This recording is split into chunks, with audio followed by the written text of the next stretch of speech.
Buenas noches, ¿cómo están ustedes? Bienvenidas, bienvenidos a la última actividad del Festival Puerto de Ideas Valparaíso, que este año celebra ya su 10º aniversario gracias al apoyo de Colbún, Copeuch, Fundación Mar Adentro y también el Ministerio de las Culturas.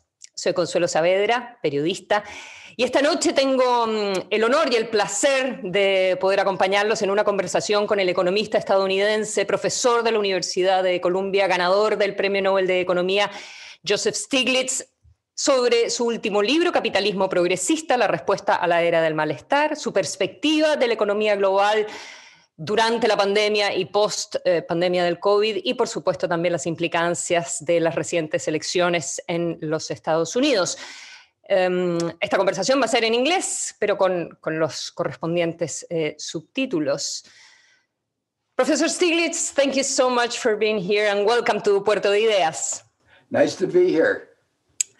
So let's start with the American elections. So what can we say about the political divide in America today? I'm not thinking about a political divide in Washington necessarily, but about the American people. It's very clear that there are very deep divides. There are deep divides in almost every dimension. Geographically, if you see a map of the red states and the blue states, the blue states tend to be on the coast. The urban areas, the red states, interior, rural areas. It's a male-female divide. The large majority of women voted for Biden. A majority of white men voted for Trump. It's a racial divide, ethnic divide, income divide, education divide. So in so many dimensions, these divisions have been with us, but Trump has exacerbated these divisions, and the election just has highlighted those divisions. Well, what makes it very, very challenging, of course, you have been very critical of President Donald Trump economic policies, claiming that they increase inequality and that they're basically bad for working people. Nonetheless, many working people, particularly in the Midwest and the South, are still supporting Donald Trump's policies. How is that possible? Yeah, that is one of the striking things as you looked at the exit polls and the interviews, the supporters of Trump often cited his economic management. You know, I think of myself as an economist, able to judge what is good and bad economic management, and I give him very low grades. So it illustrates something very disturbing that other countries have seen, but I think America has not so much before, the dangers of populism. You have a president who talks a populist line. I'm going to help the workers. I'm going to, help those whose voices not been heard before. And I don't care about budget constraints. He gave a tax cut that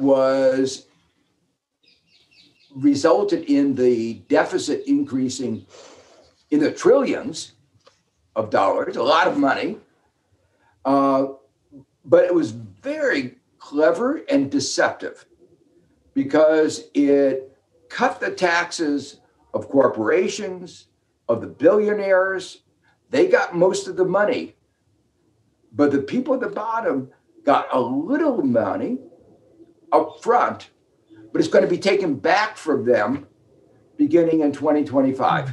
And it was a very ugly tax cut. And the reason why I say that is it was another example of dividing the country, because the blue states, where there are strong support for the public provision of education and health, and use progressive income taxes, those taxes were made no longer deductible. So it raised the taxes on the blue states relative to those in the red states. Never happened before to make a policy that was aimed at one part of the country at the expense of the other. But looking at it, it worked. The red states supported him more, and of course, the blue states supported him less. You have been exploring all these topics for a long time, and actually in your latest book, in People, Power and Profits, Progressive Capitalism for an Age of Discontent, you talk about how politics and economics are intertwined and how economic equalities influence political inequalities, which in turn translate into more economic inequalities. Can you further explain how that process plays out and what needs to be done to stop such a vicious cycle? Yeah. So the key point here is that, especially in a country like the United States, where money matters so much, this election cost billions and billions of dollars. And we call them campaign contributions, but they're not contributions like charity, they're investments. The corporations give money to the party to get policies that support their special interests. The real estate industry, like Trump's, gives money and then gets a tax break to benefit the real estate industry. It distorts the economy. It's not good for economic growth, and it leads to more inequality. So what you have is you have rules that increase inequality, economic inequality, but then that economic inequality gets translated into political power.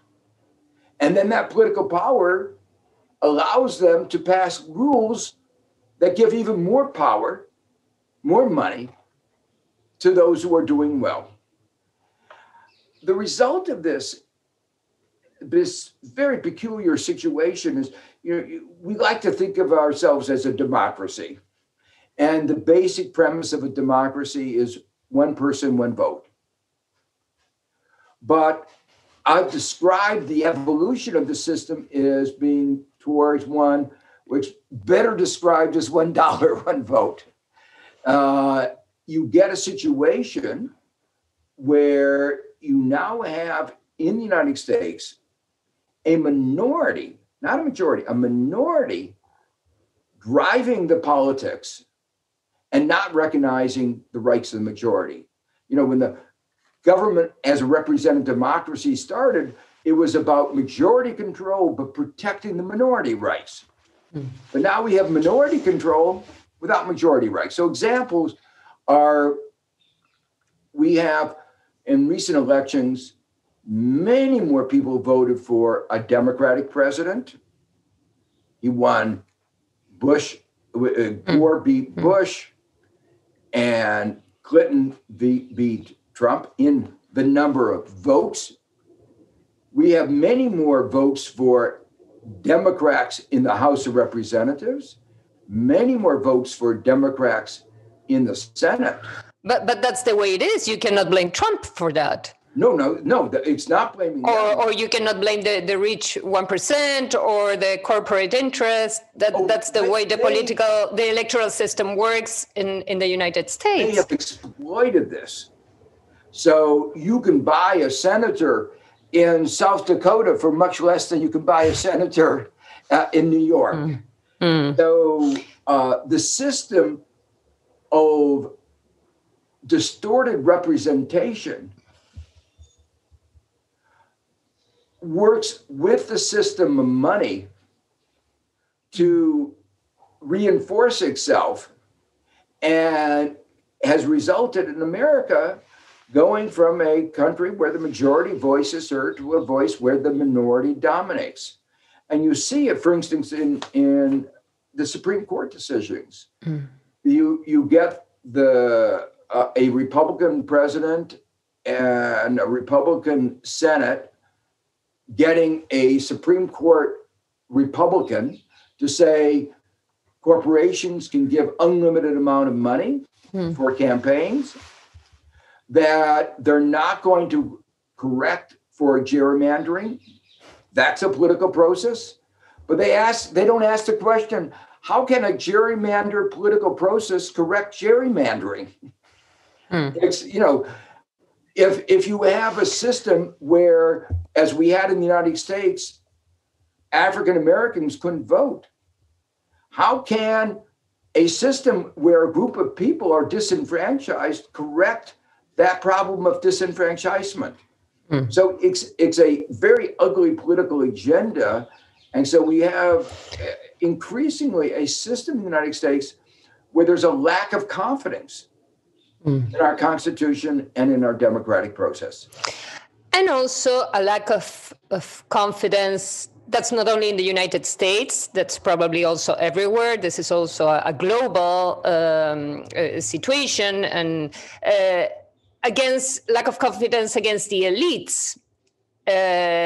And I'm not only thinking about economic elites, but I'm mostly thinking about intellectual elites. You belong to the intellectual elite, academic elite, political elites. And President Trump plays that card very, very well. So what do you think did elites do wrong, or did they get something wrong? Oh, I think they did get something wrong.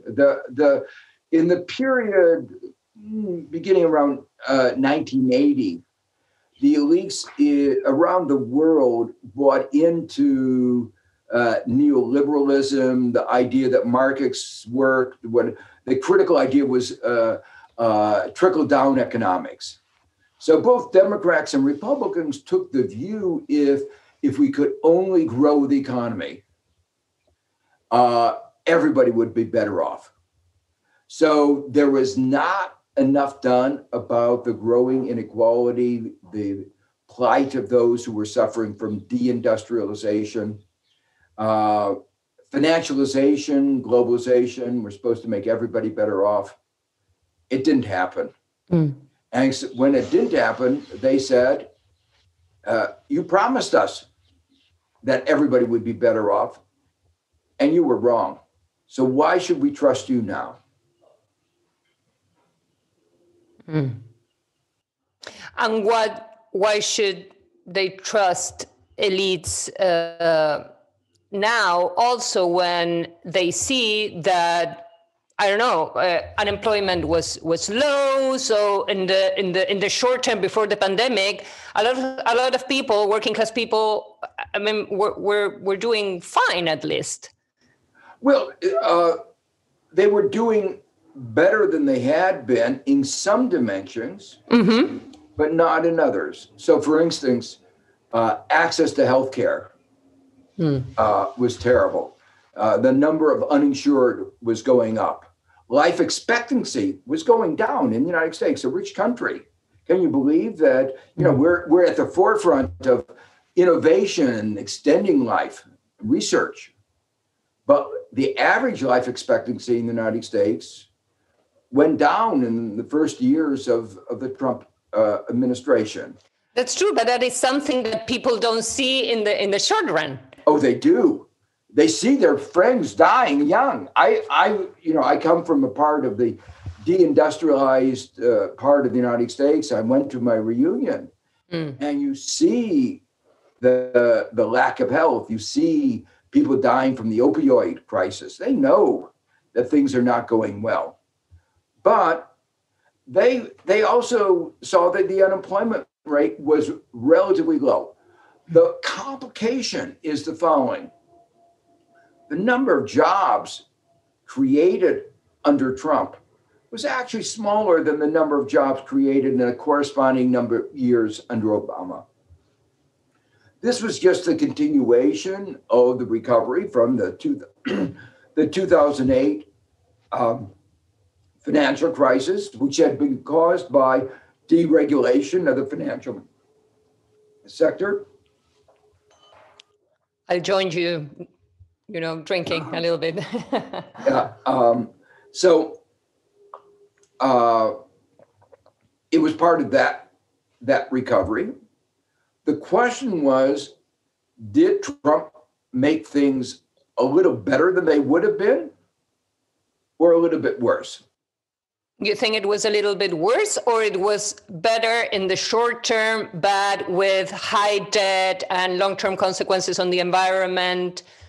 Yeah, so I think it was worse in healthcare, but slightly better in the short run because of this tax cut that stimulated the economy in the short run, but led to huge debts and was not sustainable. You know, by 2020, before the pandemic, economists were estimating that the growth in the United States was going to be under 2%.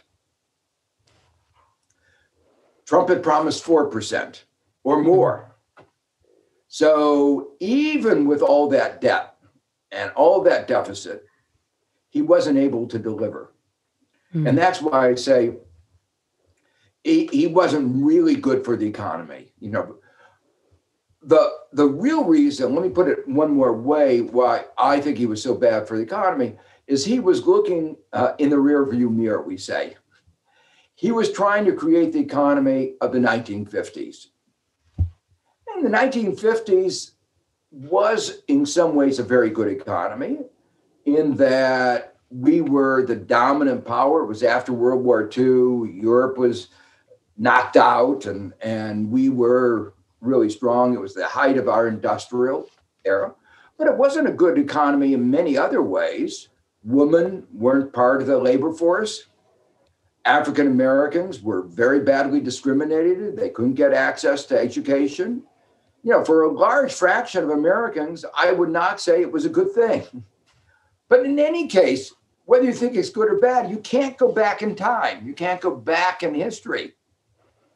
We can't go back to that manufacturing dominated economy. We have to move forward to a knowledge-based service sector economy. We're away from fossil fuel, climate change is real, you know, all these things, the innovation economy, these are the future of America. Where is the strength of America? It's in Silicon Valley, it's in our knowledge centers. And he's been attacking our knowledge centers. He's attacking our universities. He actually taxed our best universities. Every other country helps the universities because they realize the importance of universities.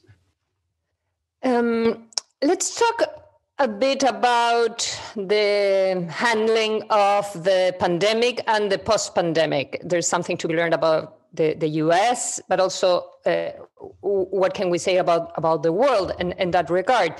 I mean, as you say, we're not in the post-pandemic yet. I'm talking to you from London, so you know, in the middle of the second wave, and you're starting in the US to confront that too. So, what needs to be done right now? This isn't over yet, and how can we connect what needs to be done now with the consequences of the pandemic as well, with the situation of, you know, of course, health, but high unemployment, high debt, whole sectors of the economy that need to be restructured? So the first thing is we're not going to get over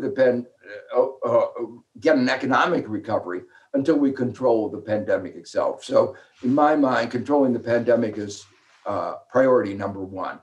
And that means testing and tracing, social norms about masks and social distancing, you know, lots of things that in the United States, we haven't done very well. Other countries have done a lot better. And getting, you know, countries that have managed to get the pandemic under control, many of them in Asia, are beginning an economic recovery. So that's the first thing. The second thing is that many of the countries, the United States included, did the right thing in spending a lot of money to deal with the pandemic downturn. The way I view it is they built half a bridge to the post-pandemic world. But in the United States, suddenly after you have half the bridge, they lost heart. At least the Republicans did. And they stopped building. Well, as you know, a half a bridge is a bridge to nowhere. You have to complete the bridge. And if we don't, there's going to be an enormous amount of suffering. The downturn is going to be worse. Businesses are going to go bankrupt. Balance sheets are going to be eroded. Household and corporate balance sheet is going to be a harder recovery. So that's why I think their priorities now is to maintain the spending that's necessary to make a better design. We didn't design it very well in the beginning, but make a better design. We have to make sure that every dollar counts. And that's where the third thing that I emphasize, and it was part of the slogan of Vice President Biden, Build Back Better. We discovered that there were lots of things that were wrong. We knew that were wrong with the economy in January 2020. We don't want to go back to there. We had inequalities. We had an economy that wasn't resilient. We had an economy that wasn't green enough. And so we want the money to do double, triple, quadruple duty. So as it helps us recover from the pandemic, it helps us construct our way towards a post-pandemic economy that is more in accord with what will be the future. Yeah, let's go in a minute to that post-pandemic and what would the role of the state of governments be there. But before that, I think it's very interesting what you point out in some other interviews you have been giving about the uncertainty of government support in the United States, provoking the poor, definitely they're not making ends meet. But on the other hand, you have the rich people, stepping back, not investing, not spending, because there is uncertainty for them as well. So it's a catch-22. Exactly. We call that precautionary behavior. When you don't, when in the midst of the Great Depression, FDR gave a famous fireside chat in which he said, "You have nothing to fear but fear itself." In this pandemic, we have something to fear besides fear itself, and that's getting sick. And that's cast a pallor over everything we do, whether we go to a restaurant. But beyond that, there's uncertainty about what government will do.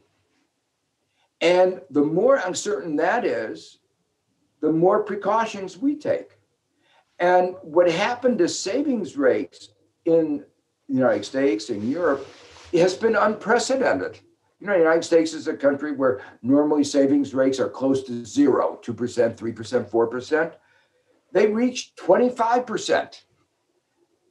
And that was the average, with the bottom half spending everything because they had to do that to get by. So that meant the upper half was really saving. And of course, if they're not spending, that means the economy is weaker. And that is the vicious circle that you described before. So that's why government, in Europe, in the midst of the euro crisis, Draghi said he'll do whatever it takes. And that was very important in restoring confidence. They said, we don't know what it's going to take, but the central bank, the European Central Bank, is committed. Our government isn't saying we'll do whatever it takes. And so it's a signal a signal to start with. Exactly, and you don't know exactly what that means, but if the government says we know that the unemployment insurance is stopping, but we're not going to do anything, that doesn't make you feel very good about the future. You know that the country is in the midst of gridlock. You mentioned inequalities also, and we know that this pandemic has deepened existing inequalities and create some new ones as well, or maybe make them come evident faster between people who can work at home and those who cannot, people who work, in the tech sector maybe, and people who work in sectors destroyed, services, for instance, by the pandemic. So what are the new policies? Let's talk about post-pandemic too, that that will be good for dealing with this inequalities? Well, I think you need a comprehensive agenda. Things that we should have done before, we now need to do. Let me just give you two examples. One of the things that is distinctive about the United States and some other is that we don't have a good system of social protection. Mm. If you get sick, you get no paid sick leave in the United States, no guaranteed paid sick leave. That means if you come down with COVID-19 and you're poor, you're living paycheck to paycheck, you go to work if you possibly can. But what does that do? That spreads the disease. So it's cruel to the individual, but it's bad for society. Now, our Congress recognized that and passed a law just this for COVID-19, mandatory paid sick leave. But then the richest and powerful companies in the United States said, we're so selfish, so short-sighted, that they lobbied successfully to say any company over 500 should be exempt. These are the people who should be paying for paid sick leave. They didn't want to. So over half of American workers were exempted. It was cruel, it was short-sighted, it was heartless. So that's something that we should have done and should be doing. Let me give you, other example. One of the reasons why we've been so badly afflicted is that this virus is not an equal opportunity virus. No. It doesn't go after everybody equally. If you have a poor health condition, it goes after you. Well, because we don't have a good healthcare system. We don't, of all the advanced countries, we are the only one that doesn't recognize access to healthcare as a basic human right. It's in the Declaration of Human Rights, but we don't recognize it. That means healthcare levels are low, but healthcare disparities are huge. And that means there are a lot of people who are fertile victims of this virus. So that's something we ought to be doing, and that's why healthcare is such an important issue right now. One of the things that Build Back Better entails is looking for labor-intensive spending. Why? Because the more demand for especially unskilled labor, it drives up the wages, it gives jobs to people who are losing their jobs in say, restaurants, and construction. And here's an example of where you can combine several of the things, double duty. Solar panels, installing solar panels, putting in insulation, increases the demand for labor and helps us move to the post-pandemic green economy. Yeah, because I was about to ask, how do you reconcile, a forward-looking, and also in terms of your book, People, Power, and Profits, I wanted to ask you if your vision towards government spending has, with the pandemic, focus in a different way, or it still can be applied to COVID? And I see the answer is that it can be applied. It can be applied. There are many other aspects. Responding to, one of the main themes in my book is the importance of science. And of course, the pandemic has emphasized the role of science. If we didn't have the scientists that could identify what was causing the disease and start developing the vaccines and the therapeutics and the tests and the tracing, our response has been totally changed by science. And this is one of my criticisms of Trump. He's denigrating science. He hasn't trusted in science. He's called for cutbacks of 30% almost every year in the science budget. And that, of course, will weaken America. So one of the points in my book is, why do we have higher standards of living than we did 250 years ago? Simple. Science advances. And that rests on the foundations of basic science and education. And that rests on foundations of government investment. So to me, the pandemic has really illustrated and brought home the basic themes of my book. But another basic theme concerning inequality is that one of the reasons that we have the inequality that we do is because of exploitation. You know, the standard model in economics is perfect competition, demand supply. It's what you probably learned when you studied economics, if you did.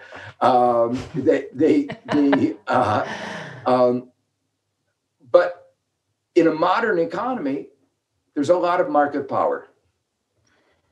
And market power can stifle innovation. It certainly contributes to an increase in inequality. And it leads to a less dynamic economy. So that's why I say that good policies like encouraging competition can lead to greater equality and higher growth. What is your opinion on how President Trump has reversed globalization and free trade in order to also protect American products and jobs? Because you are also somebody who criticized globalization and wants to protect American jobs. So what's the difference there between your approach and President Trump's approach, for instance? Yeah, great question. And I wrote a book about that, which was called Globalization and Its Discontents Revisited, Globalization in the Era of Trump, because I felt I had to answer that because a lot of people were asking me that. And maybe the best way of thinking about that is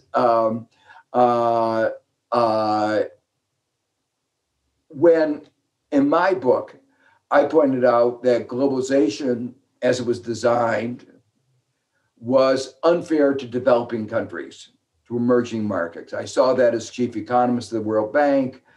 I saw it even when I was in the Clinton administration.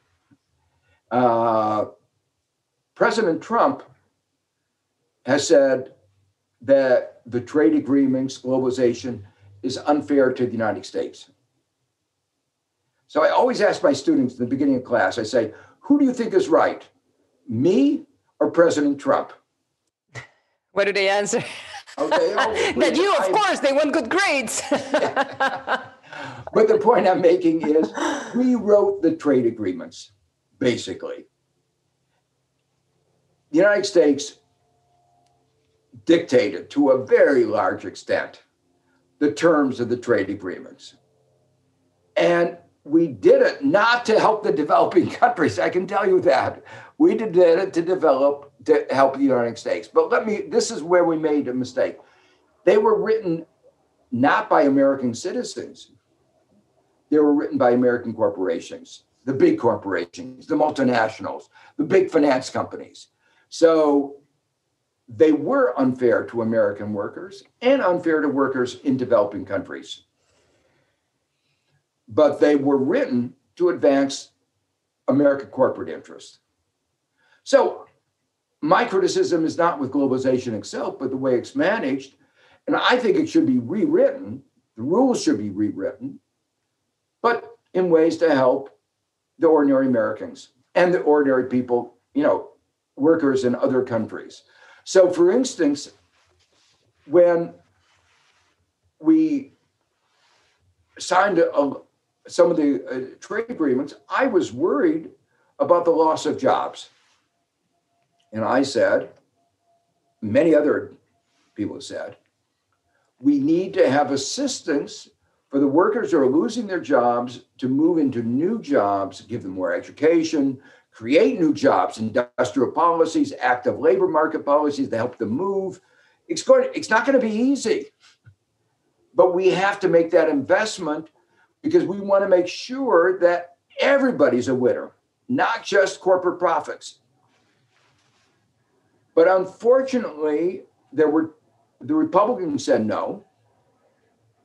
And enough of the Democrats believed in trickle-down economics that they went ahead anyway. And that was the critical mistake. We talked about it. That's where the elites got discredited. You mentioned developing economies. Let's talk, if we could, a little bit about the pandemic consequences on developing economies and emerging markets. So severely hindered by lack of resources, and also no debt forgiveness, no large lendings either. Many nations are now probably lamenting high debts, right economies. What is wrong with the international financial safety net, and what needs to change there? Yeah, just to highlight the problems, the United States assistance to its economy was about 15% of GDP. The developing countries, emerging markets, can't spend that amount of money. I've been arguing that what we spent is not enough.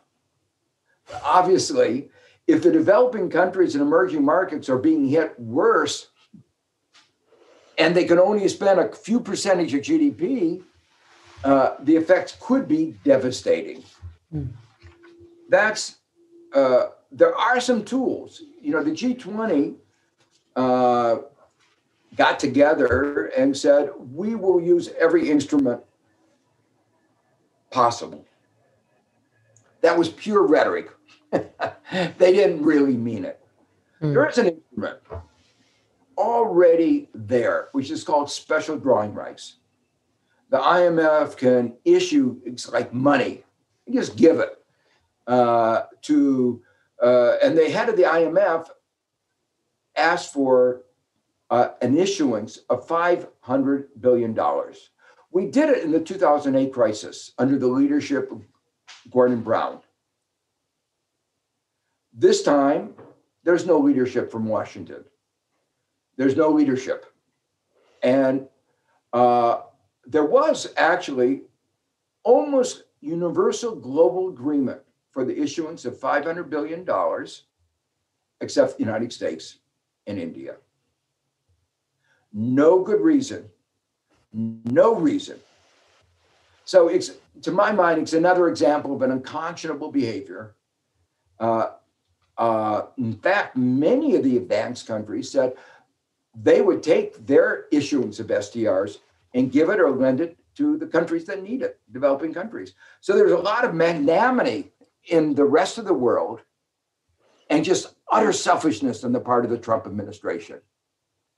So that's one thing we could do. And hopefully Biden will be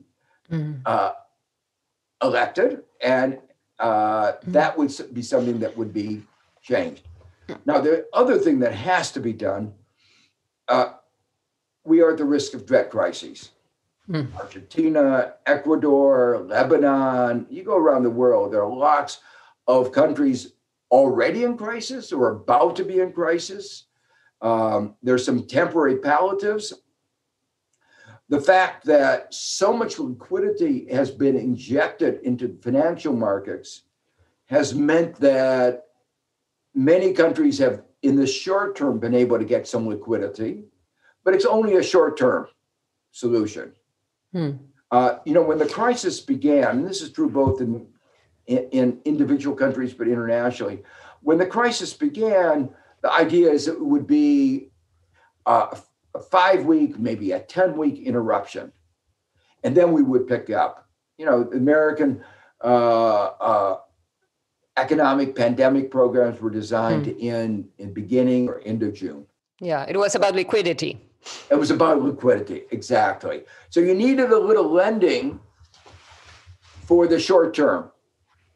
But now everybody knows it will last much longer than that, a year, more than a year. And what began as a liquidity crisis has now morphed into a solvency crisis. So there's going to have to be debt restructuring. And in the aftermath of the 2008 crisis, I was asked by the president of the UN General Assembly to discuss what were the reforms of the international architecture that were needed. And our commission recommended very strongly that there needed to be a mechanism for restructuring cross-border debt, including sovereign debt. And the UN endorsed that, General Assembly endorsed that in 2014 and 2015, almost unanimously set up a set of principles. Unfortunately, a few countries, very few countries opposed, but they were the powerful creditor countries like the United States. So here we are, 2020, we have no framework for sovereign debt restructuring. And for a crisis that it's, around the corner, basically. Exactly.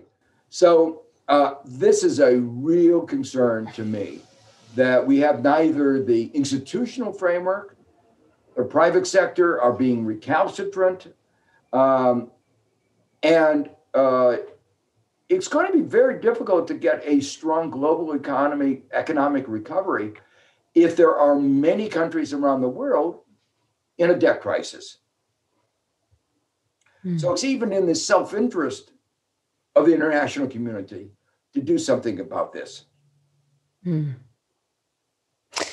in that sense, what do you think are going to be the long-term consequences of this pandemic? If we ever get the vaccine working, how long will the recovery take? What do you think it's going to change forever? What is going to be absolutely different from what we have seen? There's going to be a lot of changes. And let me just mention, how deep and long the downturn really will depend on what we do, we, United States and other countries. There's an old aphorism, an ounce of prevention is worth a pound of cure. Economists say the same thing. Technically, they say they're hysteresis effects. Once you go bankrupt, you don't go unbankrupt when the disease goes away. It takes a long time to recover when you go far south. So that's why I've been emphasizing, let's try to make sure we don't go that far south. But in the United States, the Republicans say no. So if we don't have enough support now, the recovery is going to take a lot longer. Now, the other part of the question is, in what way would the post-pandemic economy look different? Well, first, it's accelerating many of the changes that are already going on, some of them very difficult to deal with. Mm-hmm. For instance, the way we shop. We were already going into internet shopping. This has accelerated it enormously. The way we produce, we were going through robotization. This has accelerated it. Robots don't get COVID-19. They get computer viruses, but we managed that. COVID-19, so it's accelerated in some sectors, computerization, robotization. It has accelerated, as we talked about, the economic divide. Those who can go about their business on Zoom are doing okay. Those who are in some other sectors are finding it really difficult. One of the big changes is going to be geopolitics. The Asian countries are doing better. China is going to grow. The difference between the growth in China and the decline in the US is quite marked. Korea looks like it's going to grow. Taiwan's doing well, Vietnam. So there is a geographic aspect to this that may play in an important way into geopolitics. There's one more thing that worries me a great deal, and that is democracy. Surveillance helps control the virus, but a surveillance economy enables countries with authoritarian tendencies to become totalitarian. And that is a great deal of concern, especially in a world where there are already so many authoritarian tendencies with your neighbor Bolsonaro in Brazil. Trump clearly has authoritarian tendencies, Modi in India. We could go through the list, Putin in Russia. A majority of people in the world today are living under authoritarian regimes. So different from our hope at the moment when the Berlin Wall came down and it seemed like the Cold War had ended and we thought it was a victory for democracy. But then you described this authoritarian leaders, and at the same time we're saying, many countries like China in Asia are dealing better with COVID and they're doing better with the economy, but with a lot of surveillance as well and very authoritarian regimes too. So that's the difficulty also. No black and white here, no clear cut. Well, the point is you don't need authoritarian regimes to get the pandemic under control. New Zealand has done a fantastic job. Social cohesion, trusting science, respect of citizens of each other, good leadership. That's really what makes a big difference. Commitment to democracy. South Korea has done a good job. Not authoritarian democracy. Taiwan is doing a good job. So I think what I worry about is that the success in China will be a boost to authoritarianism and surveillance. I see. But we can get the disease under control with the best democratic values. And New Zealand shows that with trust, respect for science, respect of citizens for each other. So those are the hopeful notes that come out of the pandemic, that there are some real brilliant successes that really reinforce some of our basic values. You mentioned when we were talking about what is changing and what forces are driving all these changes with COVID, we were talking about basically the tech, the zooming and robotization, but that's giving a lot of power to big tech companies. So, and that's also going to be a huge problem when we talk about power as well. That's right. And that's why in my book, I talk very strongly about how we have to regulate, break up the big tech companies. And I describe some of the various ways in which that can be done. There's been a big shift in the politics in America on both the Democratic and Republican side, recognizing that there's too much concentration of power in the tech giants. And it's partly about competition, which I talked about before as being so important and a real part of my book, People, Power, and Profits. But the harms the tech giants can do go far beyond that. Incitement to violence, hate speech, political manipulation, disinformation, a lot of, they help spread misinformation about vaccines. A large fraction of Americans now seem afraid to take a vaccine. So what we realize is that technology can be a two-edged sword, and these unregulated technologies have incentives to behave in ways that are socially counterproductive.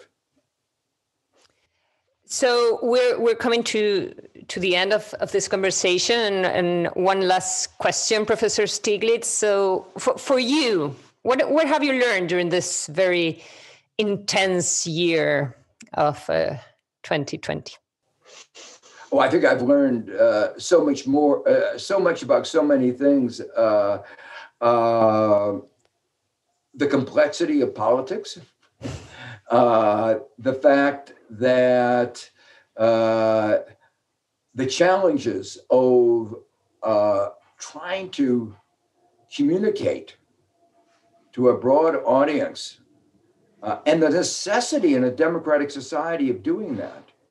As we've been talking, I believe very strongly that Trump and the Republicans have been very bad for our economy, and especially for those at the bottom, the people who are not the billionaires or the millionaires. But clearly, we have failed to communicate that. And they are supporting a candidate which is counter to their own self-interest. That's highly disturbing. Mm-hmm. We've learned a lot. The pandemic has been a what economists call it a natural experiment. We're not like physics or chemistry where you do experiments and you try one thing or another and you do, really controlled experiments. We have to rely on natural experiments, the experiments that nature throws out. The pandemic has been a natural experiment. Different countries have responded differently. And some have been much more successful than others, and some have been real failures. I've talked a lot about New Zealand as a great success. Yes. And the United States and Brazil as great failures. As a social scientist and as an economist, it's such a rich question. What causes the success and what causes the failures? And in a way, the lessons that come out of my study of, my looking into the pandemic are really very parallel to the lessons, the views I had come to in my book, People, Power, and Profits. What makes for a successful economy are reliance on science, social organization, rule of law, political systems with checks and balances, separation of powers, importance of truth institutions like a free media, a critical media, an independent media, independent universities.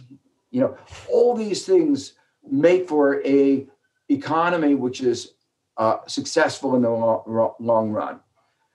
We have to live within our natural boundaries. And we have not been doing that. We have to get a balance between the market, the state, and civil society. Inequalities undermine individuals' respect for each other and the functioning of society and the economy. So these were all some of the lessons that as I was trying to understand what had led to the success of some countries before the pandemic, their growth, the shared prosperity.